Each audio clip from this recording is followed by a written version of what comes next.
Today is a special day for me.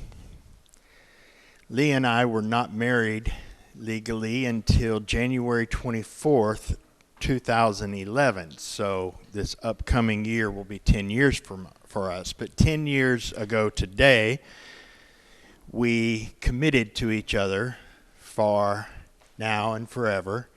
And she has been faithful in loving me, and that has been a blessing. And as part of the celebration for that, I had a 1,000-piece jigsaw puzzle custom made with a collage of 3 images, one that we kind of bonded over early on, one of some wedding rings that I did, and one of our 2 hands together, put them into one puzzle. And we started working on that last night. What's the point? Well, this puzzle has a black border around it, solid black, and it's more than 1 piece wide. So there's a pretty good section of this puzzle that is all one color. No shades, no variation, no clues other than 4 corners. And there are some pieces that are really, really close. I mean, you'd swear. Sometimes you have to turn it over and look at them joined together from the back, and even then you can't hardly tell. And the problem is you get one of those pieces that's really close and you run with it, and then a few minutes later you realize this isn't working, and you have to figure out where it's wrong and it's very difficult. Now, I wanted this to be a challenge. The goal is to finish it by January 24th. Hopefully, we'll make it. But I didn't expect it to be quite that difficult.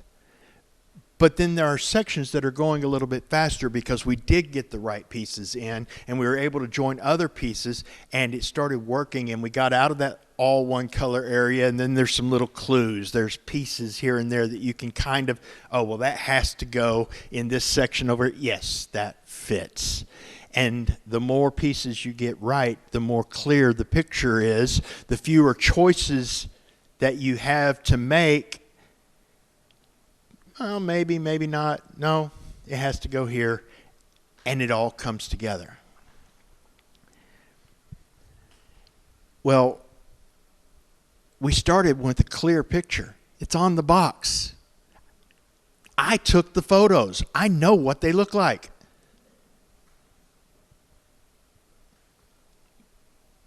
But then the pieces got all cut up. We have an idea sometimes about God, and it might even start off being a right idea of God. And then it gets cut up, and it gets filtered through our perception and what we can see. Well, that looks right. And we slap it in place and we go with it. And sometimes we're off. Maybe not much. But sometimes it's the ones that are close but not right that are actually the most problem. Because then you don't realize that it's off until it's not working. Sometimes you put it down there and go, oh, goodness, no, that doesn't work. Lee and I have one of those moments. Are you sure that doesn't go over here? We traded pieces and at the same time. Nope, that doesn't work. But God reveals himself to us, and he gives us his Holy Spirit to say, look at that again.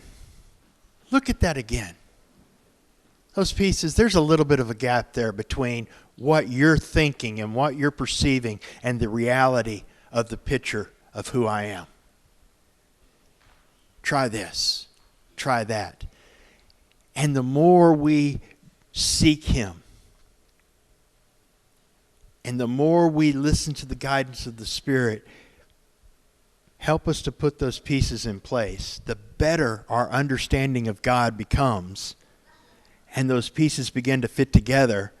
And hopefully by the end, you've got a really good picture of who God is, what he's like, and his great love for you. And it's easier to see when pieces don't quite fit.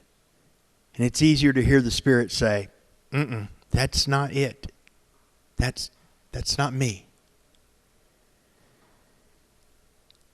And it begins to come together. And at the center of the picture that makes it all make sense, that is the ultimate revelation of the love of God, who He is, how He feels about each and every one of us, is God incarnate, the eternal Son, wrapped in flesh out of choice on our behalf, beaten and bloody, hanging from a tree. And next to it, with the progression of time of 3 days, an empty tomb. And if we start there, we don't have to worry about it all being the same color. And I'll try this. Nope, that doesn't work. I'll try this. That doesn't work. I'll try this. And I mean, process of elimination. Here's all the pieces that might go there one at a time. No, we've got some details here. Yeah, that's the edge of the cross. That's blood. That goes there. That goes there. And we have enough details. When we get that picture clear, Jesus on that cross and that empty tomb, then we can build outward from that, and it all comes together. So no matter what we're going through, no matter what we've done, no matter what's been done to us, if we can get that image as our starting point and remember what He did, we can build a picture that's beautiful and comes together the way it's supposed to and gives us a clear understanding of who God is and His love for us, and makes the whole thing worthwhile. And when we're done, it's going to be a masterpiece worth displaying to the world.